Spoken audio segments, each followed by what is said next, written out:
বাক্যসিদ্ধি সাধনা কিভাবে করবেন? এই বাক্যসিদ্ধি সাধনা করলে কি হয়? বাক্যসিদ্ধি সাধনা করলে আপনি মুখ দিয়ে যে বাক্যটাই বলবেন না কেন সেটাই মন্ত্রের মতো কাজ করবে, সেটাই মন্ত্র শক্তি হবে। আপনি যদি বললেন কারোর ব্যথা চলে যা, তো দেখবেন ব্যথা চলে যাচ্ছে। এমনকি বাক্যসিদ্ধি সাধনাকে প্রকৃতিকেও বশ করা যায়। আপনি যদি মনে করেন যে প্রচণ্ড ঝড় আসছে, সেক্ষেত্রে যদি সেই সময় ঝড়টাকে স্তম্ভন করতে চান বা বৃষ্টিটাকে স্তম্ভন করতে চান, এগুলোও কিন্তু অগ্নিকে স্তম্ভন করতে চান, করা সম্ভব। অর্থাৎ আপনার বাক্য মন্ত্রের মতো কার্যকারী আসে। তবে ভালো কর্মে যেমন ভালো ফল হয়, অপকর্মের তেমনি খারাপ ফল হয়। আপনার হয়তো বাক্যসিদ্ধি সাধনা হয়েছে, তার ফলে আপনি কারোর অনিষ্ট করছেন, ক্ষতি করছেন, প্রকৃতির বিরুদ্ধে কাজ করছেন, তাহলে সেই শক্তি আপনার থাকবে না এবং ভয়ঙ্কর ক্ষতি আপনার হবে। তো এই সাধনা করতে গেলে কি করতে হয়? সাধনার অনেক রকম পদ্ধতি আছে, যেমন বাক্যসিদ্ধি কিছু মন্ত্র আছে, গুরুমুখী মন্ত্র আছে, যেগুলি 41 দিন, 21 দিন, 90 দিন, 3 বছর, 12 বছর এরকম সাধনার পদ্ধতি আছে। তো সেই সাধনাগুলি করলে আপনার শব্দ তখন কাজ করতে শুরু করে। আপনি যদি মনে করেন যে একটা কারোর উপকার করবেন, আপনি বলছেন, দেখছেন যে কাজ হচ্ছে, তখন বুঝতে হবে যে আপনার বাক্যসিদ্ধি হতে শুরু হয়েছে।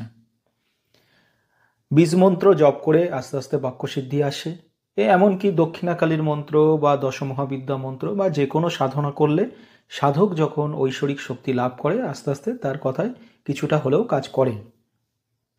তবে বাক্যসিদ্ধির জন্য আলাদা আলাদা মন্ত্র আছে, যেমন মাতঙ্গীর মন্ত্র। মাতঙ্গী দেবী হচ্ছে রবির ইষ্টদেবী, সূর্যের ইষ্টদেবী, বা সরস্বতী আপনি বলতে পারেন।